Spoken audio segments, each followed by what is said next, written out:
The best evidence UFO case of all time occurred on the 17th of July, 1957, when a United States Air Force spy plane had a close encounter with an unidentified flying object. The 6-man crew of an RB-47 aircraft, which was equipped with state-of-the-art electronic countermeasures equipment, including 3 electronic intelligence stations manned by highly trained Air Force personnel known as Ravens or Crows, were literally tailgated by an object that continues to defy explanation to this day. This plane was flying out of Forbes Air Force Base, Kansas, and the crew was on a training mission to shake down the airplane and test out its components. This crew detected and recorded on wire recorders and tape recorders the electronic signals, radar-like in nature, that came from the same direction and location as the UFO. It followed them and then overtook them as they flew over Louisiana, Mississippi, Texas, and Oklahoma for over 2 hours that night. The crew involved in the UFO incident was one of the top crews in the wing. They were instructors and evaluators in the standardization division and were highly respected. They had the most experience and the best training. The aircraft commander, in fact, Lou Chase, he made a landing after takeoff. One of the outboard engines froze up and broke off and broke the wing off there, and he brought the aircraft back in to test his skill and as a pilot. In the back end, the 3 Crows back there were the most experienced, and they trained all of the new Crows coming into the wing. Provenzano and McClure trained me when I came in, as a matter of fact. Eventually, these guys were not on the same crew because they had so much experience and knowledge that they were put on separate crews and became 3 instructors and evaluators within the wing. As the RB-47 moved over Texas, a brightly lighted object appeared and began to follow the aircraft. Major Chase contacted Radar Station Utah at Duncanville, Texas, which confirmed that their radar had also detected the UFO. You have a very experienced crew of a very sophisticated airplane having something very strange happen. They see it, they pick it up on their electronics, the whole crew is involved, ground radar is involved, it lasted for a long time. What more can you ask for? The UFO continued to play tag with the RB-47, which had left its scheduled flight path to pursue the object, until the aircraft began to run low on fuel and turned to head home.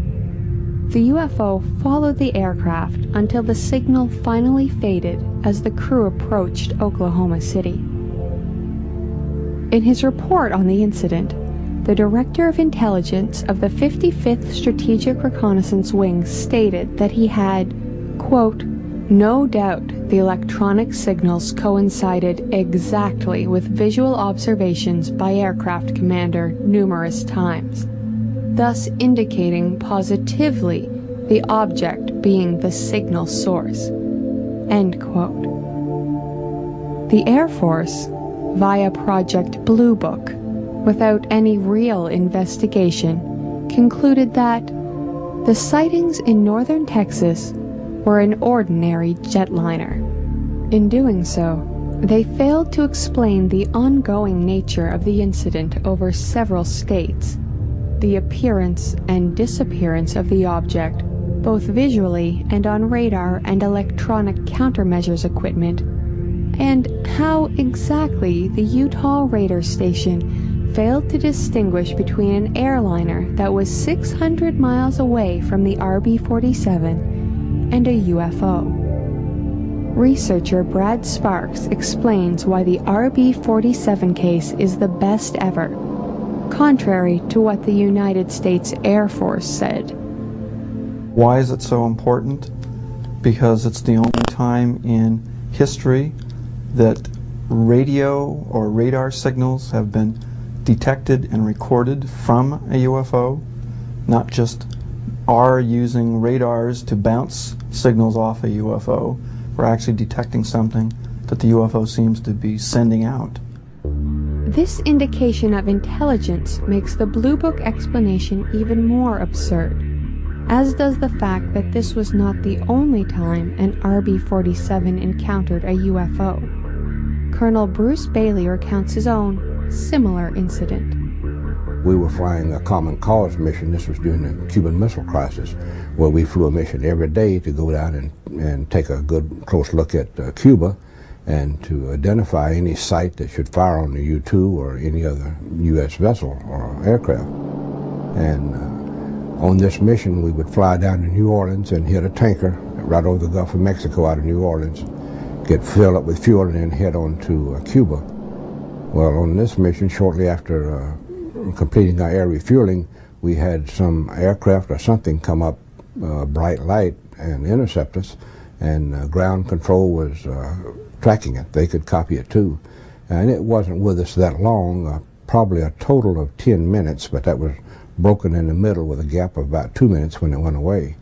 The difference in our experiences than the other crew was our equipment in the back end. All we got was noise. It just wiped us out. We didn't get any intelligible signals at all. When asked what it was that they encountered over the Gulf of Mexico, Colonel Bailey, a decorated Air Force veteran, can only offer the same conclusion reached by Major Chase and his crew 5 years earlier. Unidentified flying object is what would explain it, I guess, because the crew up front could see it. We had no windows in the crow compartment. We couldn't see anything. But they could see it, and what they saw jived with what ground control was reporting, and the navigator could also track it on his radar. And it all tied together. There was something there, and it had a capability far greater than anything we could do. In the incident that you're talking about, as well as the incident with my crew, the follow-on was pretty much the same. You had a very thorough debriefing, and in that debriefing you were assured that you didn't see anything, you didn't hear anything, you didn't do anything, and that you would not say anything about it. I've heard of other crews and such running into similar treatment after they reported a UFO, and it got to the point that sometimes you would see something that would actually be a UFO, meaning it's unidentified, but you wouldn't say anything about it, because if you started harping and talking about a UFO incident, that was a good way to end a military career. Apparently, as far as the United States Air Force was concerned, when its top crews, who were charged with protecting the security of the nation in the midst of the Cold War, and who often came face to face with the enemy, saw something like this, they were really just mistaking it for a civilian airliner. If that was true, any sensible Air Force should have grounded those crews immediately. But instead, they kept on flying, so long as they stayed quiet about what they really saw in the skies above us.